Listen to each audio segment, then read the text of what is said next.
Hello and good evening, everybody. My name is Cole Preston, and I am the host of this podcast, which is called The Cole Memo. In case you didn't know, it's not just called The Cole Memo because my name is Cole. Google it, and you might learn something new about federal cannabis policy. We are live. It is Friday. It is 5 p.m. somewhere. That somewhere is here in Illinois. Thank you, everybody, for tuning in. Because we are live, feel free to drop your comments below as we go through the show and we can acknowledge them on screen and have a great Friday afternoon.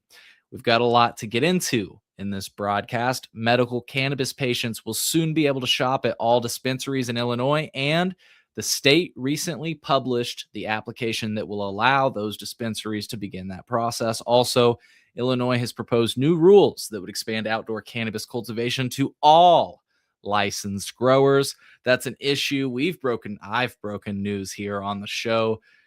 If you watch the Cole Memo, we've been talking about outdoor cultivation for quite some time. It's very interesting to see how that policy continues to develop.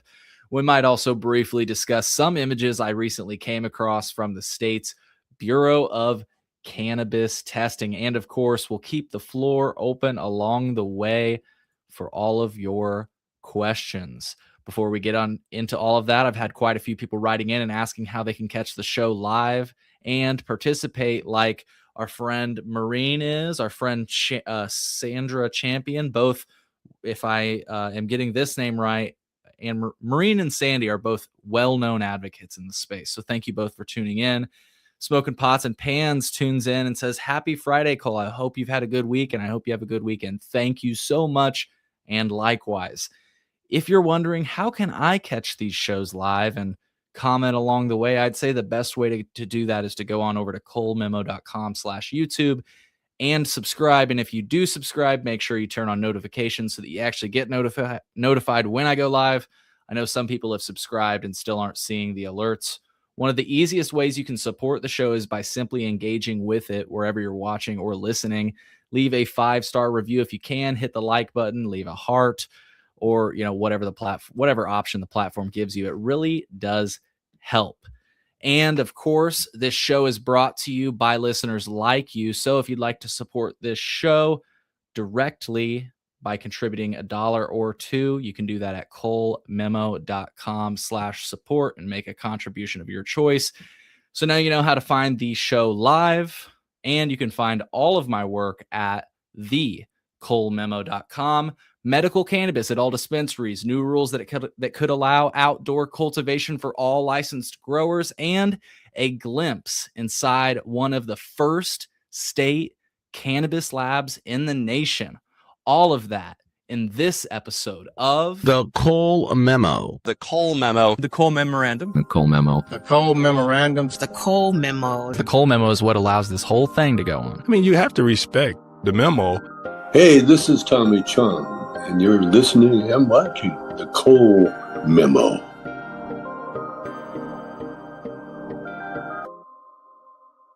Yep, you heard that right. Dispensaries can now apply to sell medical cannabis in September. I'm displaying the story that I wrote on thecolememo.com right now. The Illinois Department of Financial and Professional Regulation, shorthand IDFPR, recently publicized a new application packet that would allow licensed adult use dispensing organizations, upon approval by the state, to serve medical cannabis patients at the medical cannabis tax rate. Now, it's unclear to me when IDFPR first posted the application, as I did not see an announcement from the state or any media coverage of this development before I shared the application via social media on August 12th. So I saw like a lot of media reports pick this up on the 13th, but that's another reason to follow me on social media, because you might get things a day early.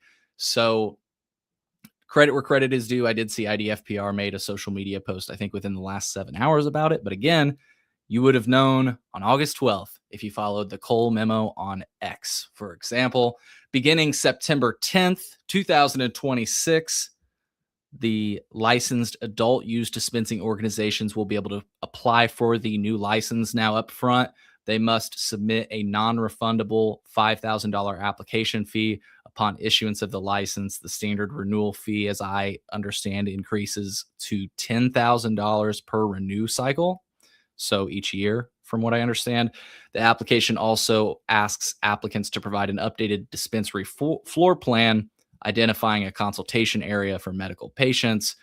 And the new licensing process, of course, was established through the recently enacted cannabis omnibus legislation in Illinois. So read more about it, including you can actually check out the form itself at thecolememo.com. I'm displaying the headline on screen right now, and I'll have the link in the show notes.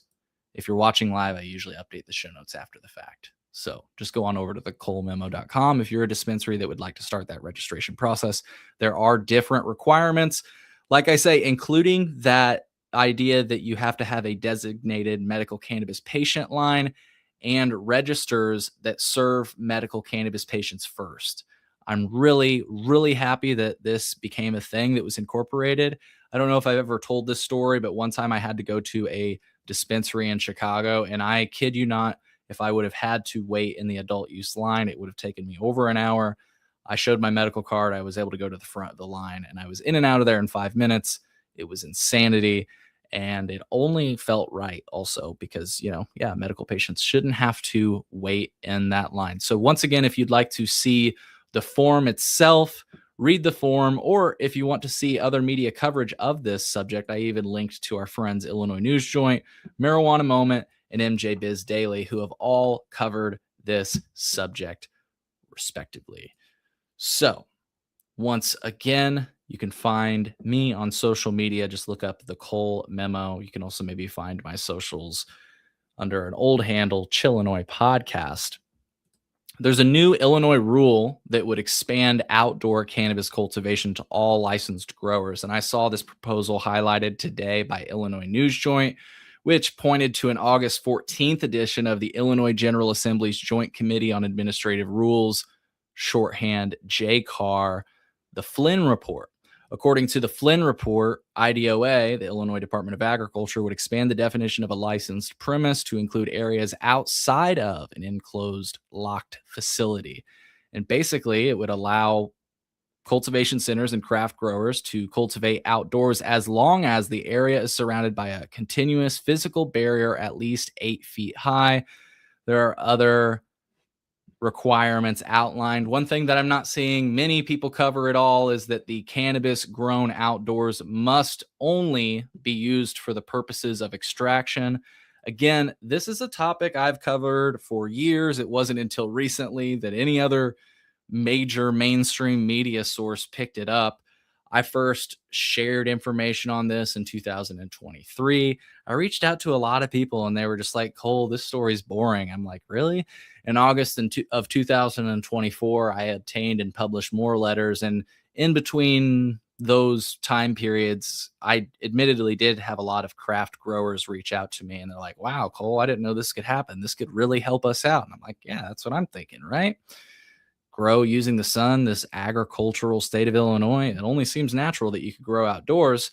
The issue ultimately received more attention when, in September of 2025, the Chicago Tribune reported on this subject. They actually gave me credit for first breaking the story, although I should give credit to my sources. I may be the first person to have written it or talked about it on a podcast format. I may have been. I don't know. Who knows? I could be wrong.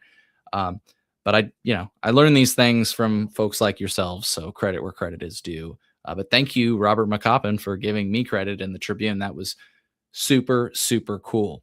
So like I said, the issue received more attention when it got covered by the Tribune. And in the Tribune, the state actually responded. Of course, when I reached out to the state, I got no response. When I approached officials from the state, they refused to comment on the record. And the Tribune was able to get a response on the topic. They noted that IDOA said any significant changes to outdoor cultivation policy would need to occur through legislation or the administrative rulemaking process so that the resulting policy could be applied to licensees equally. My take on everything that's happened with this so far is that today's proposal appears to begin that process, right? So it hasn't occurred through legislation. I've never seen it ever discussed in a legislative context. It appears that they are trying to address this via the administrative rulemaking process, which again, I find interesting for many reasons. One, I've seen the court documents. When the state tried to rescind some operators' ability to grow outdoors, they cited safety concerns. Are those safety concerns completely addressed by fences that are 8 feet high with barbed wire? They specifically cited pesticide drift as a concern. They cited and if you don't know what pesticide drift is, by the way, it's like, well, again, the state of Illinois is a large agricultural state, and there are a lot of crops growing within the state. You might see sometimes if you drive around rural Illinois, crop dusters, whether it be an airplane or helicopter, or there are other methods, I'm sure, of distributing pesticides.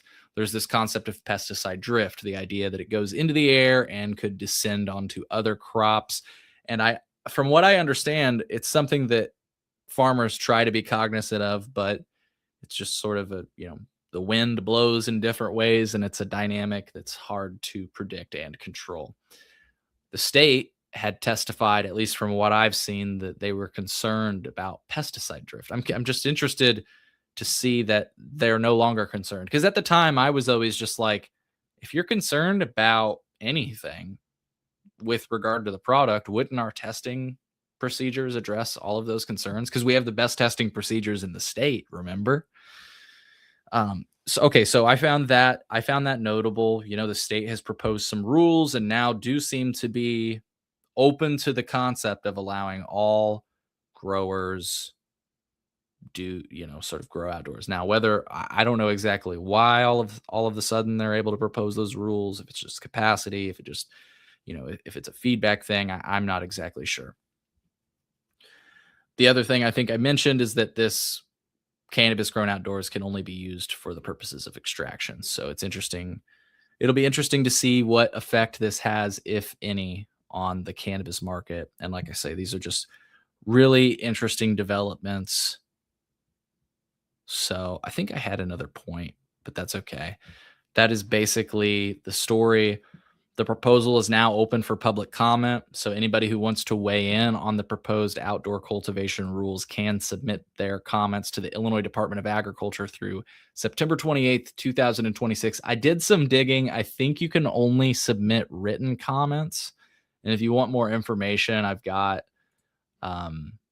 information. It includes contact information, page 30 of the Illinois Register, which I have linked in the article that covers this subject. Of course, I've always brought this subject up because I think this is great. I think all growers should be able to grow outdoors.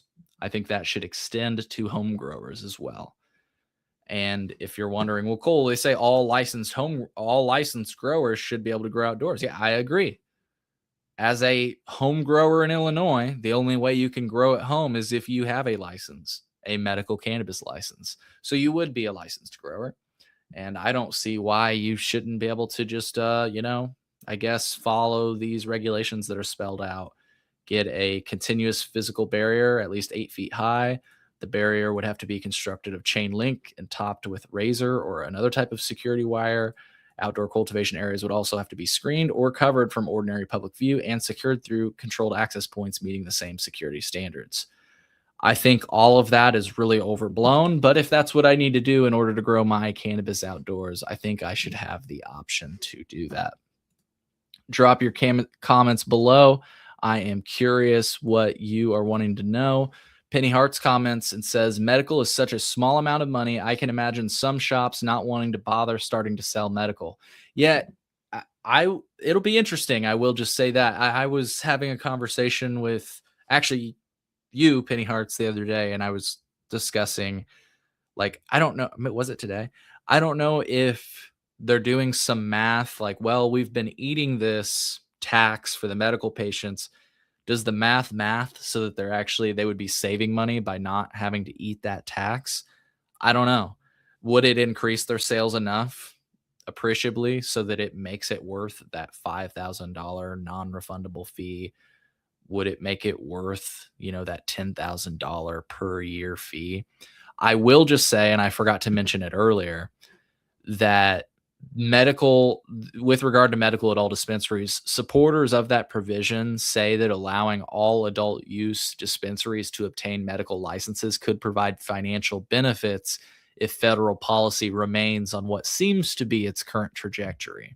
So while Illinois has already decoupled from Section 280E for state tax purposes, recent federal actions seem to have primarily provided 280E relief to state licensed medical operators. So, of course, those hearings took place. We're still awaiting the outcome of those hearings, but everything seems to point to having a medical license giving you some sort of 280E relief, which I think is also important to factor as well, because they say this 280E relief, or this 280E is like an 80% tax on their operations. Well, if they're able to start writing things off and I'm just going to say it, under the guise that they are now a medical dispensary, maybe the math is starting to math. I'm curious what you think, Penny Hearts. I always value your feedback, and so I am curious what you think. Those are two things that I've been trying to wrap my head around. But back to your point, just to add to Penny Hearts' point, you have to add an area for consultation. Do adult use dispensaries have that right now? Do you, if you have an adult use dispensary, do you have room to like modify your floor plan to have room for a consultation, like a consultation room for medical patients? That's a requirement. Do you have the ability to have dedicated lines and registers to prioritize medical patients? Looks like you have to have documentation of proper zoning, which I'm sure you would have, and if necessary, you would need an updated security plan. So these are things that I think that would come into consideration. And Penny Hart said, "Yeah, interesting point about 280E." And just to briefly extend that point, it may become null. What I just said may become not applicable, for lack of better words, because many people are speculating that the end of this rescheduling process, and again, this is just speculation that I'm hearing, would result in the quote full rescheduling of marijuana. In other words, whether we're talking adult use, whether we're talking medical use, right? It would be Schedule 3 and therefore eligible for 280E. But right now, I guess my point is that the sure bet is getting that medical license, because it still is up in the air, I guess, for adult use to be rescheduled. I think it's all going to be rescheduled. I would obviously prefer it all to be descheduled, but I just can't see a world in which this continues in a bifurcated manner. I say that, and of course, we've been living in a world with cannabis in a very bifurcated manner since 2018, at least, with the farm bill and the whole concept of hemp, right? So I say that, and of course, here we are. So let me know what you all think. Sandra Champion comments 100%. Sandra, are you like Sandy Champion, like the Sandy Champion? Would you be able to confirm that for me? Because like as in the cannabis advocate that I'm aware of, or do you just have a similar name? I don't mean to say that anybody named Sandy Champion can't be the Sandy Champion, but oh, okay, it is. They say yes, I am the Sandy Champion. I hope I just made you laugh with that. By the way, I need to reach out to you. I'd love to have Jem on the show. I think I reached out, but I don't know. It's been on my mental to-do list. Anyway, let's keep the show rolling. I want to show this on screen right now because it's kind of cool and exciting. I saw this on LinkedIn. David Lakeman posted it. I'll make the screen big.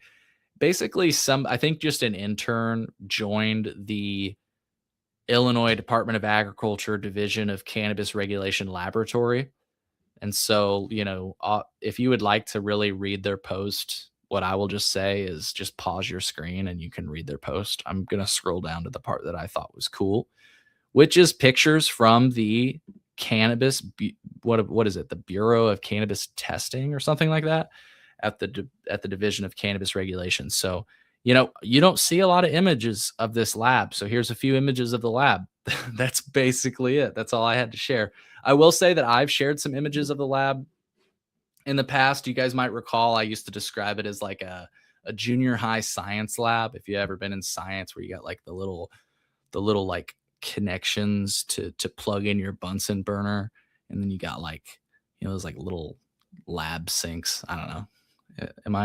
Am I just assuming that everybody had that when they grew up?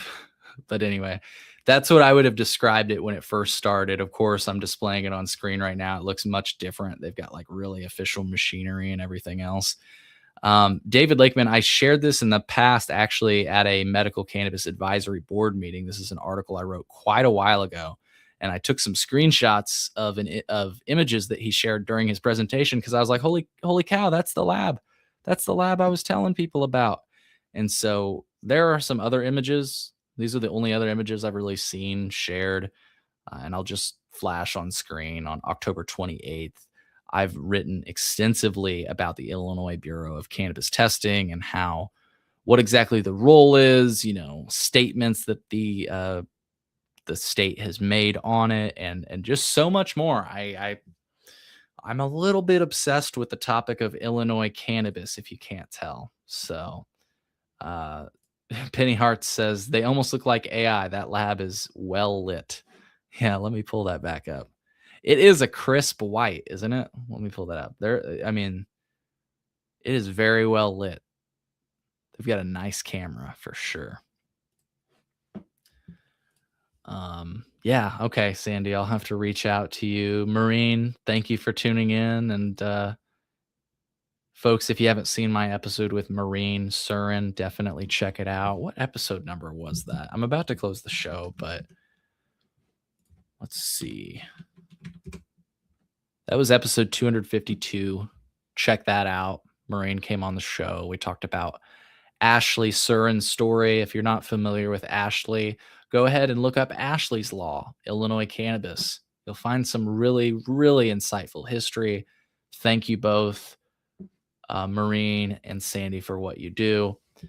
And I think I just read a comment that I love. Sandy says, we are looking to increase patient home growers, plants, and cannabis limits. As it is now, adult use can purchase 60 days a gram, and patients are still at 70 grams every 2 weeks. Yeah, that's pretty wild. Let me know how I can help with that. I would absolutely be happy to help. Of course. In any way. I've been wondering, by the way, what are our next steps? We've got the omnibus passed. What are our next steps? Damn, we've got 50 people tuned in on Twitter. What the hell? How's it going, folks on Twitter? Let's see if I can see what the folks on Twitter are saying. Anyway, I've been wondering what is next. We've been pushing for like 6 years for this cannabis omnibus. Well, that sounds like something that's next. I would love for that to be on the list. Heady Meds LLC says I would love to help out with that. Yeah, we've got definitely endless resources to help on those subjects and any others. I've got some other ideas with regard to reforms we could make that I actually don't think would be extremely controversial. So hopefully maybe we can get together and roundtable some ideas. Marine Surin, I know, yeah, interstate commerce, that would be huge for you and your family. So, all right, folks. Well, I'm going to cut the show here. I'll keep us on because I'm just going to smoke a little weed, but this is going to be the episode that's released. So the rest of this is going to be behind the scenes material.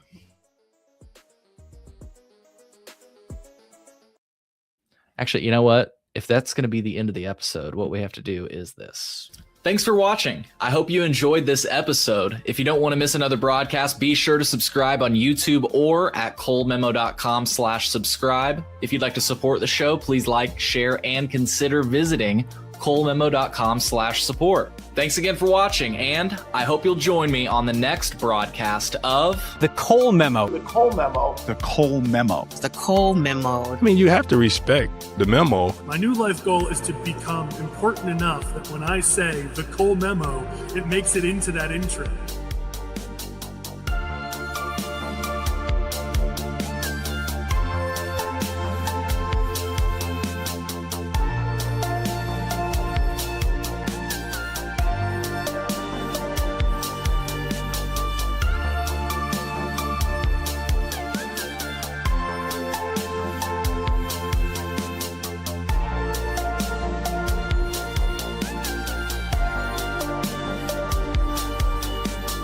I got the memo. Thanks, Cole Memo. Appreciate it.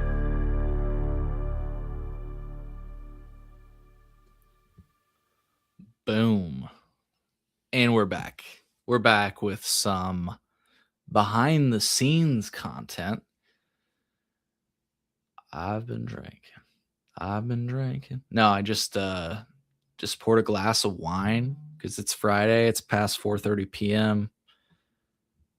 I hope you're all doing well and you are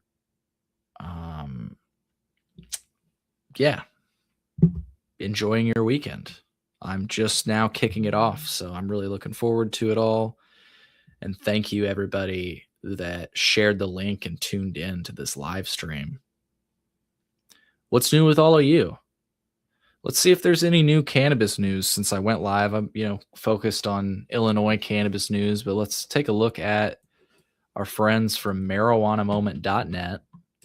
Just want to remind everybody that might be tuning in right now because we have like 70 people tuned in across platforms, which is kind of wild.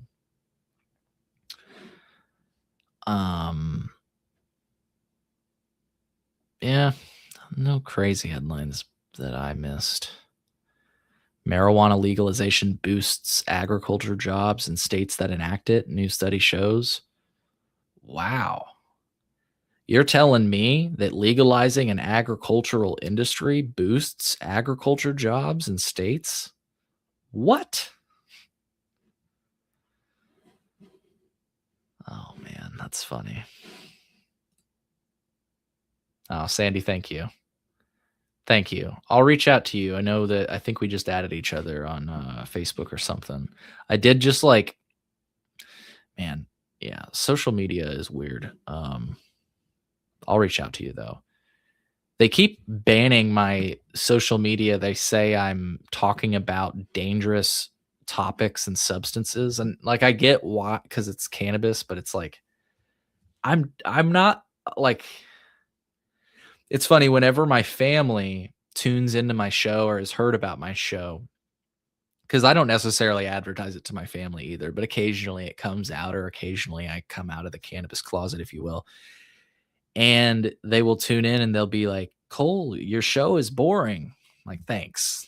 Thank you.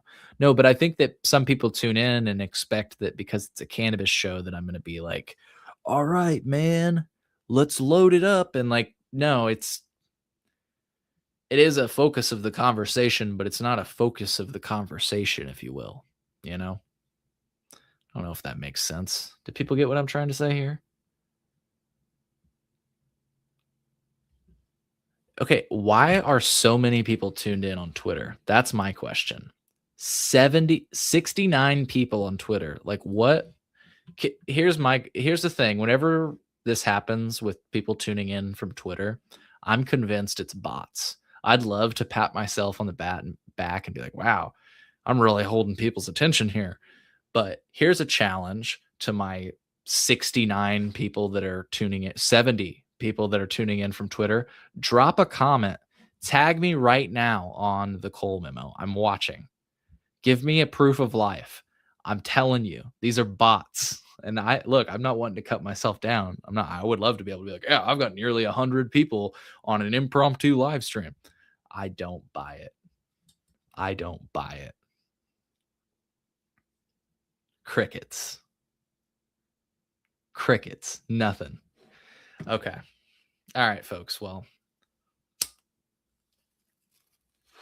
Ignore me challenging the bots on Twitter. Do you have anything that you'd like to discuss or that caught your attention before I go? Like I said, I'm not seeing anything crazy on marijuanamoment.net to discuss.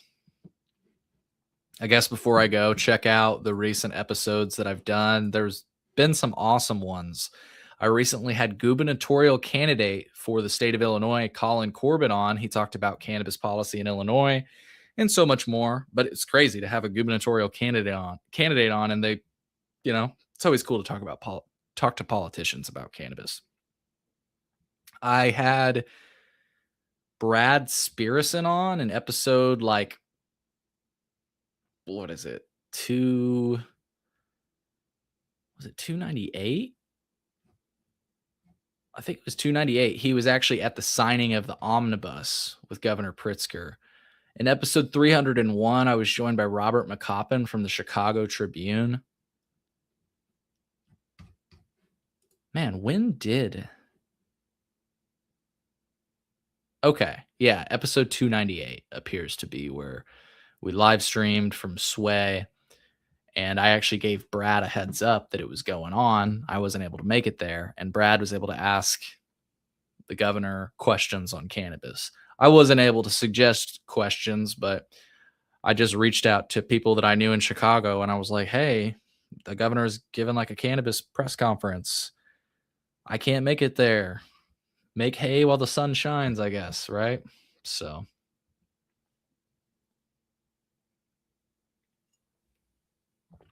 all right. That's pretty cool. Somebody that's tuned in said they reached out and they sent links to a bunch of people to watch. Fellow advocates, some lawmakers who have appeared on the show. So if you tuned in, thank you. Happy Friday. I hope you're all well, and let's keep fighting the good fight. I have been saying over the years on this show that meaningful reform in cannabis begins with the recognition that cannabis use, possession, and cultivation need not be treated as a criminal issue. Unfortunately, here in the state of Illinois and across this nation and world, it's still oftentimes dealt as a criminal issue, one where if you step out of line just a bit, the answer is to throw you in a cage. That's arcane. It's time to move on.